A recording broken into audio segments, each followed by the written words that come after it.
कान्हा मेरी सांसों पे, कान्हा मेरी सांसों पे नाम अपना लिखा लेना। कान्हा मेरी सांसों पे नाम अपना लिखा लेना। कान्हा मेरी सांसों पे नाम अपना लिखा लेना। कान्हा मेरी सांसों पे नाम अपना लिखा लेना। फिर जो जन्म लूं मैं, फिर जो जन्म लूं मैं, मोहे मुरली बना लेना। फिर जो जन्म लूं मैं, मोहे मुरली बना लेना। कान्हा मेरी सांसों में, कान्हा मेरी सांसों पे नाम अपना लिखा लेना। ओए कान्हा मेरी सांसों पे मेरी यही अर्जी है, आगे तेरी मर्जी है। मेरी अर्जी है। ओए बाकी तेरी मर्जी है। रंग जिस रंग राधा, रंग जिस रंग राधा, उस रंग में रंगा लेना। रंग जिस रंग राधा, उस रंग में रंगा लेना। कान्हा मेरी सांसों पे नाम अपना लिखा लेना। मैंने तोहे पलकों के पलने झुलाए हैं। मैंने तोहे पलकों के पलने झुलाए हैं। सावरे मोहे अपने, सावरे मोहे अपने हाथों में झुला लेना। सावरे मोहे अपने हाथों में झुला लेना। कान्हा मेरी सांसों पे नाम अपना लिखा लेना। कान्हा मेरी सांसों पे लिखे तस्वीर तेरी, कान्हा मेरी अखियों में। ओए लिखे तस्वीर तेरी, ओए कान्हा मेरी अखियों में। मुझे मेरी सखियों के, मुझे मेरी सखियों के तारों से बचा लेना। मुझे मेरी सखियों के तारों से बचा लेना। कान्हा मेरी सांसों पे नाम अपना लिखा लेना। कान्हा मेरी सांसों पे जन्मों की ये तृष्णा ऐसे न मिटेगी कृष्णा। जन्मों की ये तृष्णा ऐसे न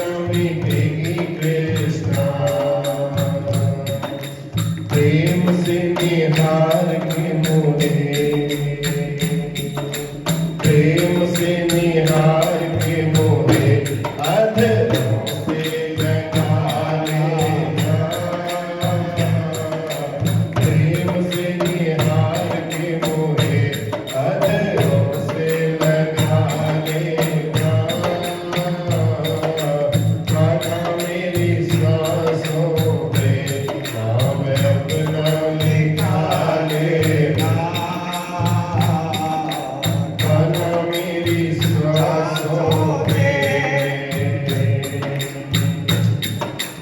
मोहे मोहे माया की धूप न छुपाए मोहे मोहे माया की धूप न छुपाए प्यारे पीतांबरी प्यारे पीतांबरी की छैया में सुलाएगा प्यारे पीतांबरी की छैया में सुलाएगा खाना मेरी सांसों पे नाम अपना लिखा लेना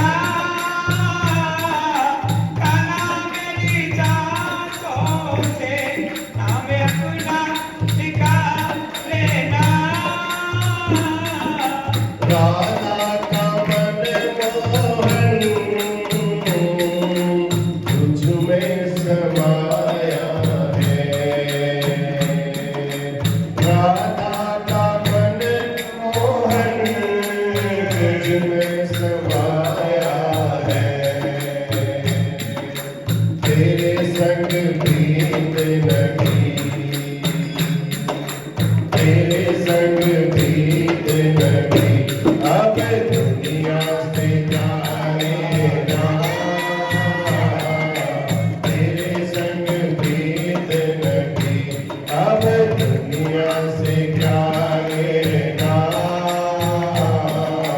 खाना मेरी सांसों में नाम अपना लिखा लेगा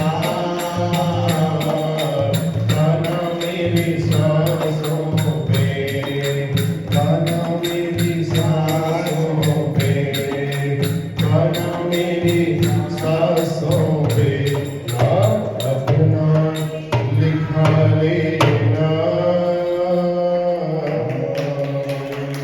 बोलबा के हरि लाल की जय यम प्रव्रजन्तमनुपेदमवेदकृत्यम् द्वैपायनो विरह कातर आजुहाव पुत्रेति तन्मयतयास्तर्वो विनेदुं स्तं सर्वभूतहृदयं मुनिमानतोऽस्मि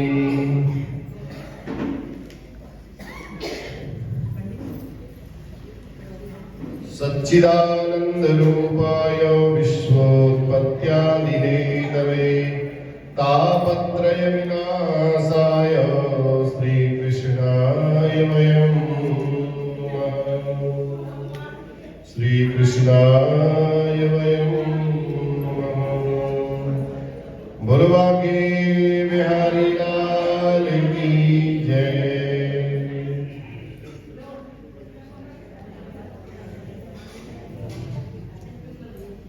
चलो जी अब आज्ञा हो तो करें कथा शुरू हमारा लक्ष्य कथा सुनने का है भजन तो एक गौड़ है छुपा हुआ है मुख्य लक्ष्य क्या है कथा श्रवण करना है अब यहाँ ध्यान दीजिएगा बातें नहीं गल्ला बातें बंद बैठ जाओ शांति से थोड़ी देर बिल्कुल हल्ला नहीं श्री स्वामिनोवाच कार्तिकस्य च माहात्म्यं तुलसी भवं कथयस्व प्रसादेन समासप्यासतस्तथा सूत उवाच एतदेव पुरा पृष्टो नारदः पृथुना मुने इतिहासप्रसङ्गेन तदुक्तं कथयामि सौनक जी महाराज नैमिषारण्य तीर्थ में सूत जी महाराज से प्रश्न कर रहे हैं कहते हैं महाराज रोज आते हो तुलसी जी की सेवा करते हो ना तुलसी जी की आप पूजा करते हैं तो यही प्रश्न सौनकादि ऋषियों ने श्री सूत जी महाराज से पूछा कहा महाराज तुलसी का महात्म्य क्या है थोड़ा तुलसी के बारे में बताइए तो सही कार्तिक के महीने में लोग आते हैं इतने बढ़ चढ़ करके आते हैं क्या तुलसी का महत्व है तब सूत जी कहते हैं, ऋषियों आपने बहुत अच्छा प्रश्न किया है। जो प्रश्न आप मेरे से कर रहे हो यही प्रश्न एक बार राजा पृथु ने नारद जी से पूछा था। यही बात। तब राजा पृथु ने क्या पूछा? कहा महाराज आपने कार्तिक मास में तुलसी के मूल में भगवान विष्णु के महात्म्य का वर्णन किया, और तुलसी का महात्म्य क्या है आपने ये तो बताया ही नहीं। कृपा करके आप तुलसी के महात्म्य के बारे में बताइए। मैं उसके इतिहास को जानना चाहता हूं कि तुलसी की भगवान से प्रीति किस प्रकार की, कैसे भगवान का प्रेम हुआ तुलसी से, इस संबंध में मैं जानना चाहता हूं। तब नारद जी कहते हैं, एक बार बहुत पहले पूर्व काल में देवराज इंद्र अपने देवताओं के साथ भगवान शंकर के दर्शन करने के लिए शिव जी के कैलाश पर्वत पर पहुंच गए। शिव जी के दर्शन के लिए कैलाश पर्वत पर जैसे ही पहुंचे, वहां उनको एक बहुत बड़ा पुरुष जैसा दिखाई दिया, बड़ा विकराल जैसा। उसको देख करके इंद्र राजा थे, इंद्र को क्रोध आया। इंद्र ने पूछा, मैं शिव जी के दर्शन करने के लिए आया हूं, शिव जी कहां है? मुझे शिव जी से बात करनी है। और थे वो साक्षात स्वयं करालम महाकाल कालम कृपालम। भगवान का स्वरूप तो बड़ा विकराल भी है, कालों के महाकाल है। तो उस स्वरूप को समझ नहीं पाए देवराज इंद्र। तो देवराज इंद्र ने जैसे ही उस काल पुरुष को पूछा, कहा महाराज मैं शिव जी के दर्शन करने के लिए आया हूं, मुझे अंदर जाने दीजिए, प्रवेश करने दीजिए। वो कौन, शिव जी कहां है?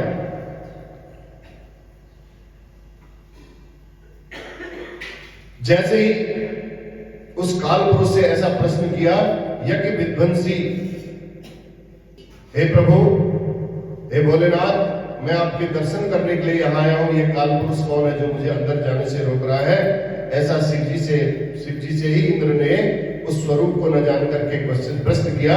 और प्रश्न करने के बाद शिव जी ने एक विकराल वेश धारण किया। शिव जी के नेत्र से एक ज्वाला निकली और तुरंत इंद्र आदि देवता जितने वहां पे सब घबरा गए। घबरा करके उनके साथ देवराज बृहस्पति थे। बृहस्पति को जब ये पता चला तो बृहस्पति ने देखा, अपने ज्ञान की दृष्टि से तो लगा हो ये तो साक्षात शंकर जी ही हैं। तो शंकर जी की स्तुति करने लगे बृहस्पति ने। कहा, हे प्रभु, आप तो सब पर दया करने वाले हैं, आप तो बड़े आशुतोष हैं, शीघ्र प्रसन्न हो जाते हैं। आप कृपा करके हमें जीवन दान दीजिए, हमें आप भस्म मत करिए। तब बृहस्पति बड़ी प्रसन्नता से भगवान की स्तुति करते हैं। और भगवान जब स्वयं आशुतोष हैं, शीघ्र प्रसन्न हो जाते हैं, तो भगवान भोलेनाथ प्रसन्न हो गए। भोलेनाथ ने कहा, बोलो क्या चाहते हो आप? कहा, महाराज ये जो ज्वाला निकली है ना आपकी अग्नि मस्तक से, ये आंखों से जो ज्वाला निकली है, इस ज्वाला को हम सहन नहीं कर पा रहे। इस ज्वाला को आप कहीं अन्यत्र पहले फेंको, तब हम आपसे बात कर पाएंगे, अन्यथा हम यहाँ पर टिक ही नहीं पाएंगे। तब भगवान भोलेनाथ ने कहा, भैया वापिस तो नहीं ले सकता हूं, इसलिए कोई भी बात अगर मुंह से निकल जाती है ना, फिर वो निकल गई, वापिस नहीं हो पाती है। तीर जब कमान से निकल जाता है और धनुष में चढ़ गया, तो फिर वो कहीं ना कहीं जाकर के छूटेगा ही छूटेगा। इसलिए ऐसी बात बोलनी चाहिए जो अपने को भी अच्छी लगे और सामने वाले को भी अच्छी लगे। तीर कमान से, बात जमान से निकल गई तो फिर वापस नहीं आती। अब भगवान भोलेनाथ ने कहा, ये ज्वाला तो निकल गई है, अब ये ज्वाला वापस नहीं आ सकती किसी भी हालत में। कहा, महाराज इसको कहीं अन्यत्र फेंक दीजिए और तभी हम आपसे बात कर पाएंगे, अन्यथा हम यहाँ इस ज्वाला की अग्नि में संतप्त हो जा रहे हैं, हम बहुत परेशान हैं। ये ज्वाला इंद्र को पीड़ा न पहुंचा सके, इंद्र तो हमारे राजा हैं। बृहस्पति ने बड़ी स्तुति की। जैसे ही उन्होंने इंद्र की, बृहस्पति हाथ जोड़ करके खड़े हुए और भूमि पर दंडवत देख करके जब स्तुति करने लगे, तब भगवान ने उस अग्नि को वहां से फेंका और जाकर के समुद्र में फेंक दिया, गंगा सागर में। गंगा सागर के एक स्थान पर जब फेंका तो वही अग्नि एक बालक का रूप धारण करके उत्पन्न हो गई। और वो बालक ऐसे चिल्लाने लगा, ऐसे जोर जोर से चिल्लाने लगा, उसके चिल्लाने की आवाज सुन करके पूरा ब्रह्मांड कांप गया, ऐसे थर थर करके, इतनी तेज चिल्लाने लगा, रोने लगा। तो उस बालक के जब रुदन को सुनकर के ब्रह्मा जी को आवाज कान में पड़ी, तो ब्रह्मा जी समुद्र के पास पहुंचे और समुद्र से पूछा, कहा ये बालक कौन है महाराज, ये क्यों इतना रुदन कर रहा है, ये अद्भुत बालक किसका है। ब्रह्मा जी के वचनों को सुनकर के समुद्र ने उस बालक को पकड़ा और ब्रह्मा जी की गोद में दे दिया। कहा महाराज आप इसको संभालो, ये बालक साक्षात भगवान शिव का ही पुत्र है और ये समुद्र से उत्पन्न हुआ है, इसलिए मेरा पुत्र भी कहलाएगा। आप इसके महाराज मेरा पुत्र होने के नाते अब मेरा कर्तव्य है, इसके जात कर्म संस्कार आप करिए। तब नारद जी ने समुद्र से इस प्रकार बोलते हुए उस बालक को जैसे ही उनकी गोदी पर रखा था, गोदी पर रख करके, अब बालक बच्चे होते हैं, ब्रह्मा जी की दाढ़ी लंबी लंबी, अब खेलते खेलते खेलते उसने दाढ़ी को पकड़ा, जोर से पकड़ करके खींचने लगा। अब दाढ़ी को जैसे ही जोर से पकड़ करके खींचने लगा तो ब्रह्मा जी की आंखों में आंसू आ गए। आंसू आए, आंसू नीचे गिरते गए और वो बालक उन आंसुओं को धारण करते रहा। ब्रह्मा जी को लगा कि भैया ऐसा अद्भुत बालक कौन है जो मेरे इन अश्रुओं को धारण कर रहा है। तब ब्रह्मा जी ने सागर से कहा, देखो तुमने मेरे आंखों से निकले हुए इस जल को धारण किया है, इसलिए आज से तुम्हारा नाम जलंधर होगा। जैसे ही ब्रह्मा जी ने उसका नाम जलंधर रखा और ब्रह्मा जी ने साथ ही आशीर्वाद दे दिया, कहा तुम शीघ्र ही इतनी तेज बढ़ोगे, इतनी तेज तुम युवा हो जाओगे,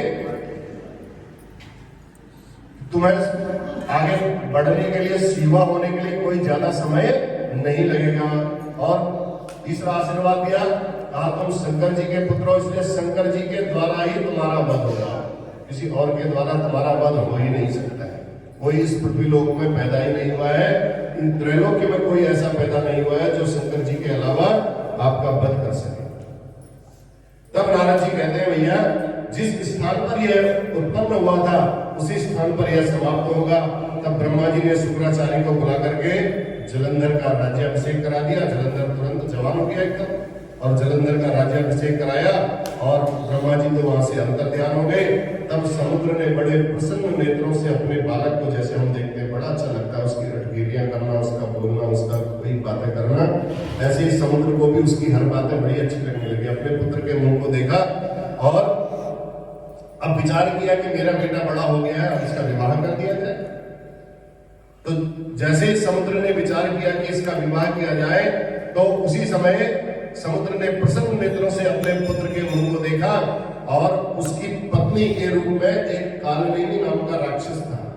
उस कालनेमी नाम के राक्षस की पुत्री थी वृंदा।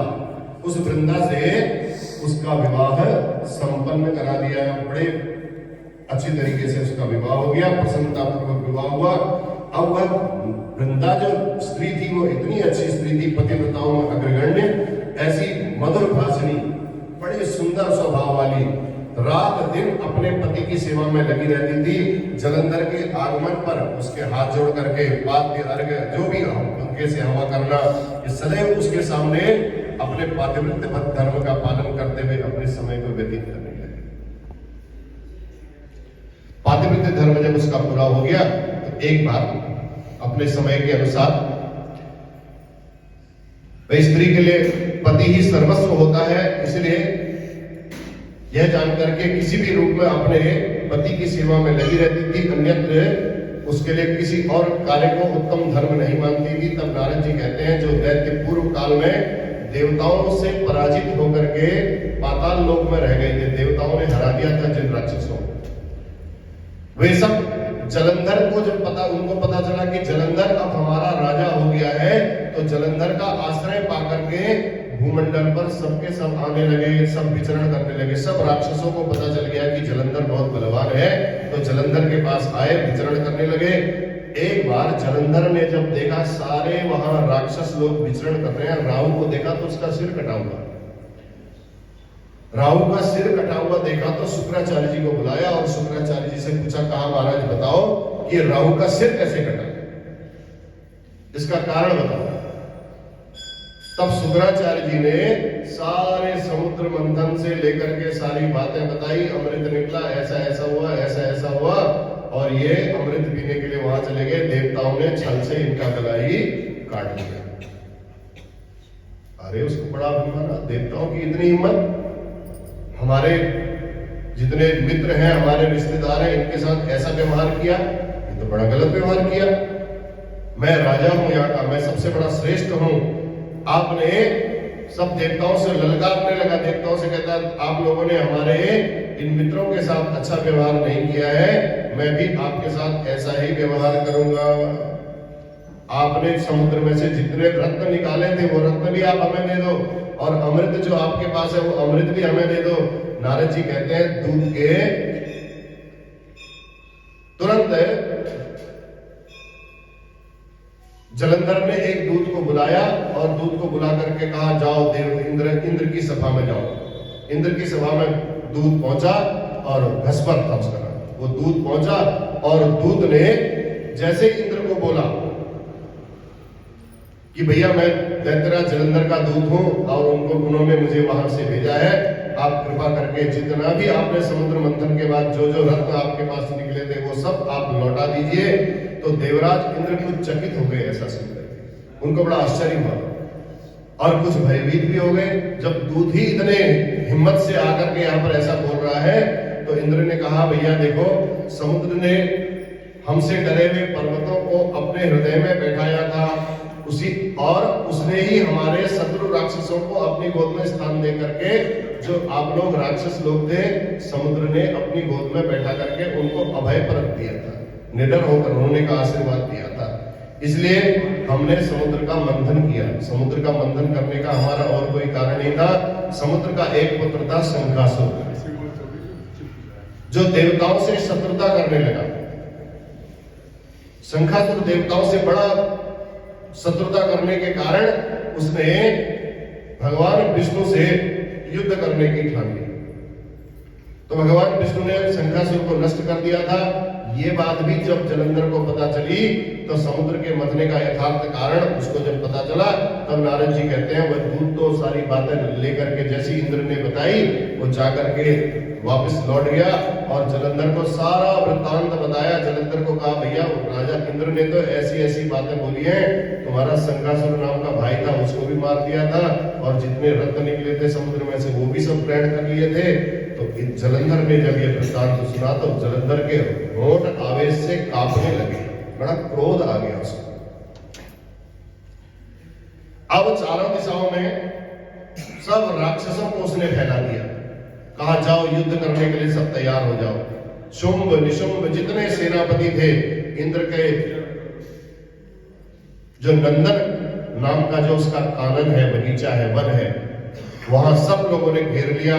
जलंधर द्वारा अमरावती को जब घिरा हुआ देख करके देवतागण सब युद्ध करने के लिए आ गए। अब इतने घमासान युद्ध हुआ उन सबके बीच में, तो बृहस्पति अब देवताओं को, दैत्य जितने भी हैं सब राक्षसों को मार रहे हैं, दैत्य देवताओं को मार रहे हैं और देवता दैत्यों को मार रहे हैं। अब दैत्य तो बहुत सारे हैं, राक्षस बहुत सारे हैं, देवता लोग बहुत कम हैं, लेकिन जैसे ही राक्षस देवताओं को मारते हैं तो जो देवगुरु बृहस्पति हैं, वो देवगुरु बृहस्पति द्रोणाचल से औषधि लाला करके उनको लगा करके जीवित कर देते हैं। अब जलंधर देख रहा है कि भैया हमारी इतनी बड़ी सेना और इतने गिने चुने देवता लोग फिर भी बार बार मरने के बावजूद भी जीवित हो जा रहे हैं, चोट लगने के बाद भी जीवित हो जा रहे हैं, क्या कारण है? पूछा उसने। शुक्राचार्य को बुलाया, शुक्राचार्य से सारी बातें पूछी और शुक्राचार्य ने बताया, कहा महाराज इनके जो गुरुजी हैं देवराज बृहस्पति जी, वो बृहस्पति ही ऐसा कर रहे हैं, वो औषधि लाला करके इनको जीवित कर रहे हैं। तो शुक्राचार्य जलंधर ने शुक्राचार्य को आदेश दिया कि तुम जाकर के उस पर्वत को ही उठा करके ले आओ, ताकि औषधि वहां से ला ही न पाए। जीवित कर रहे थे, उनको जीवित ही नहीं कर सके, संजीवनी विद्या आपके अतिरिक्त फिर किसी और के पास नहीं रहेगी।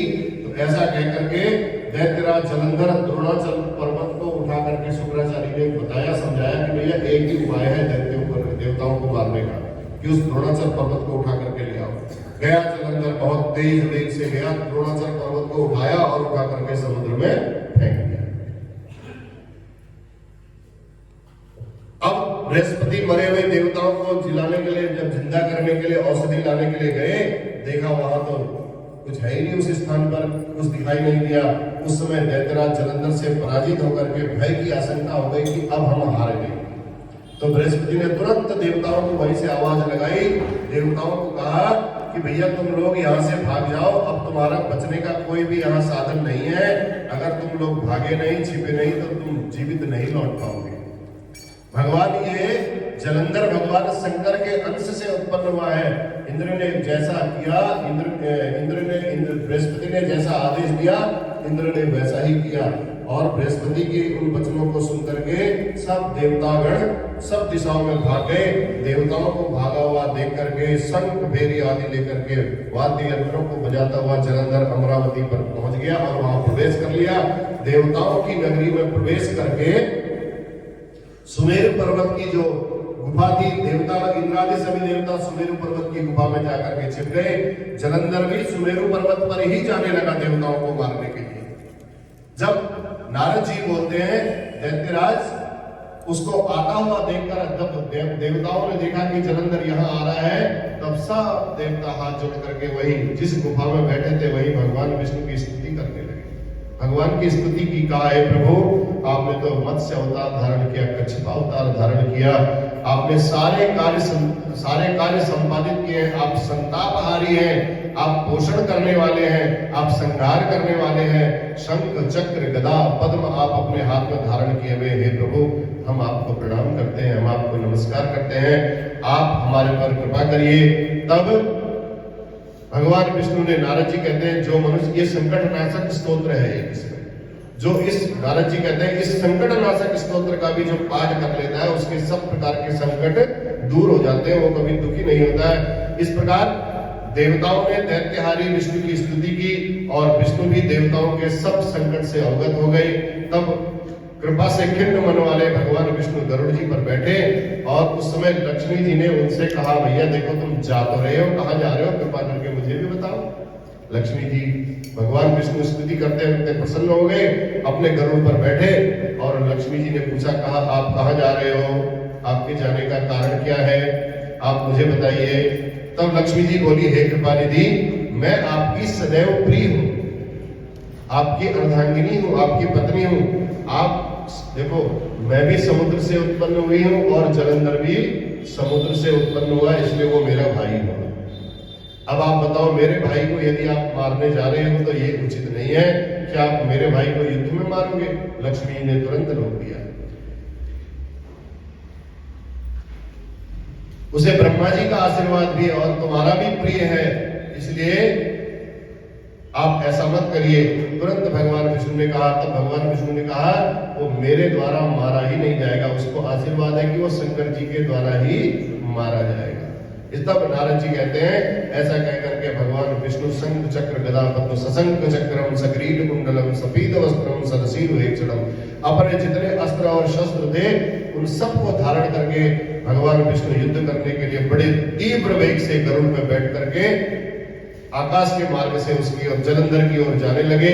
तब जलंधर भी बड़े क्रुद्ध नेत्रों से भगवान विष्णु के सामने आया। कई दिनों तक उनका युद्ध चलता रहा। जब युद्ध होते होते न जलंधर हारा न भगवान विष्णु हारे, तो भगवान विष्णु ने कहा जलंधर से, देख भैया ऐसा है, बहुत युद्ध हो गया है हमारा, इतने दिनों तक युद्ध चला है, न तो तुम जीत पा रहे हो न मैं जीत पा रहा हूं, वैसे भी तुम मेरे साले लगते हो, मेरी पत्नी के तुम भाई हो, मैं तुमसे युद्ध नहीं करना चाहता हूं, मैं तुम्हें अभय दान देना चाहता हूं। अब खाली बेकार हम लोग यहाँ युद्ध करते रहे, इसका कोई निर्णय निकलने वाला नहीं है। तब जब दोनों में आपस में समझौता हो गया, भगवान विष्णु ने कहा ठीक है, अब हमें युद्ध नहीं करना चाहिए, अब हम तुम्हारे इस युद्ध से प्रसन्न है, तुम जो चाहो वो मांग लो। तब जलंधर कहता है, हे प्रभु यदि आप मुझ पर प्रसन्न हैं तो आप ऐसा करिए, तो मेरी बहन के साथ गरुड़ पर सवार होकर के आप आइए और आज के बाद आप मेरे घर पर ही निवास करिए, बस वहीं रहना है। अब आपने बड़ा अच्छा वरदान मान लिया, आप भी आ जाओ, मेरी बहन को भी ले आओ और अपने जो सवारी है अपनी गाड़ी है उसको भी ले आओ, पार्किंग भी फ्री, सब व्यवस्था है।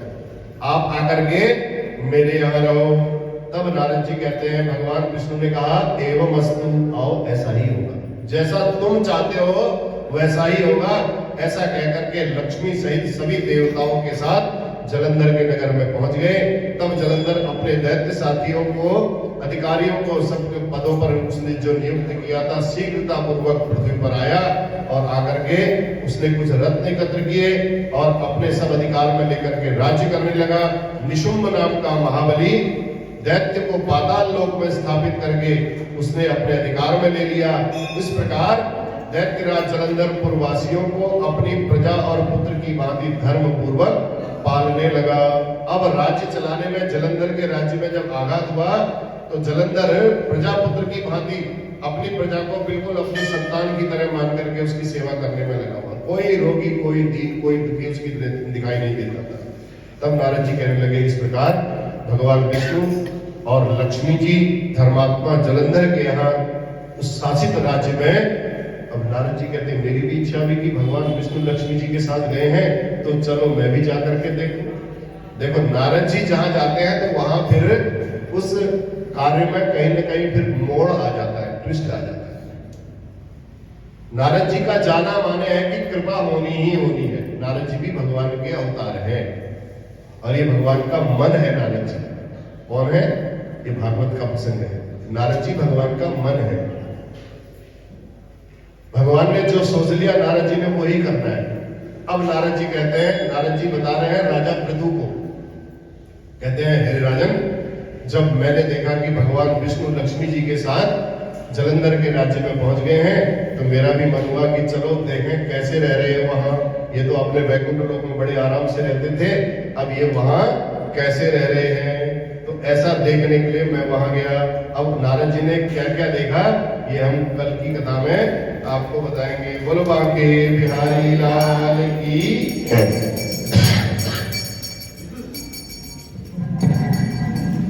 जय जय नारायण नारायण हरि हरि भज नारायण नारायण हरि हरि श्रीमद् नारायण नारायण हरि हरि हरि हरि हरि हरि भज नारायण नारायण।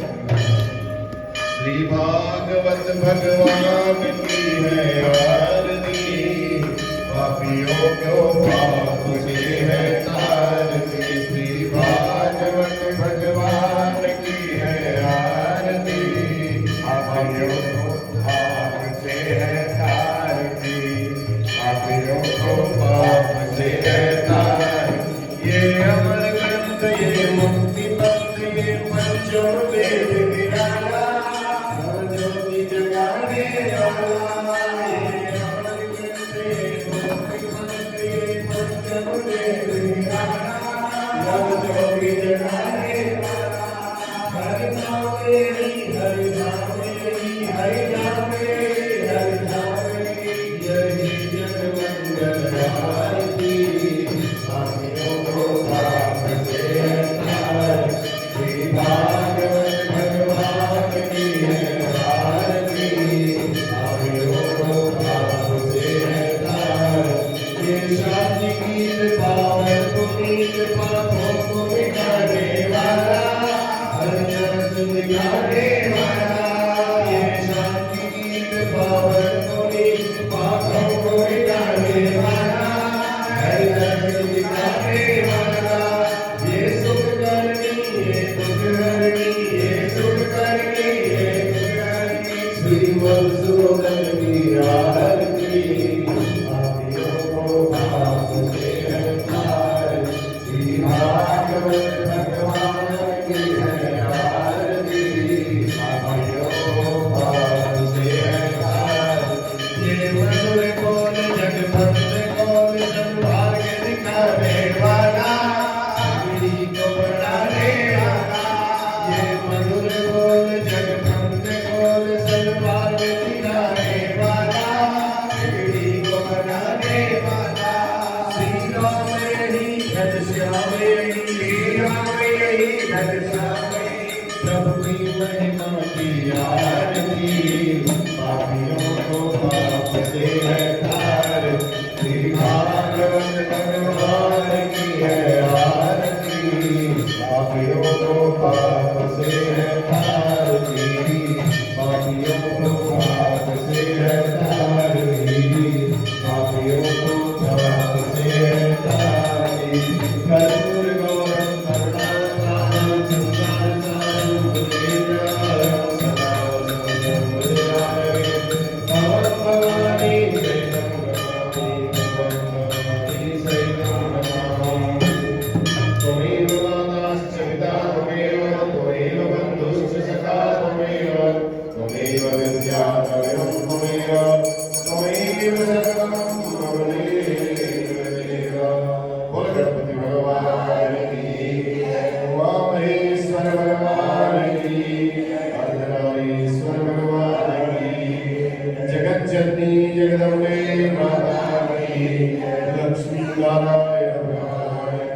है